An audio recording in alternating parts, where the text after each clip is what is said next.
অনেক বসন্ত খেলা হলো, তবু বাকি রয়ে গেল একটি চুম্বন।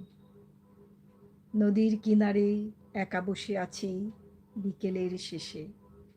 না, না, ঠিক নয়। আমি বহুদিন সেরকম নদীকে দেখিনি।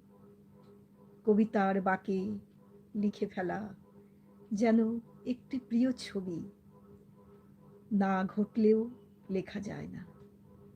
ছবিটাও শিল্প, সত্যি নয়। সে কথা এখন থাক। জানি কোনো নিরিবিলি নদী আমাকে প্রতীক্ষা করে আছে। চুপচাপ বসেছিলাম, একটা কবিতা পড়ে নিলাম।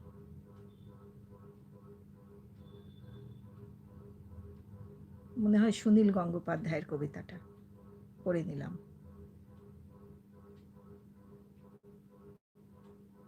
ভালো লাগে কবিতা পড়তে।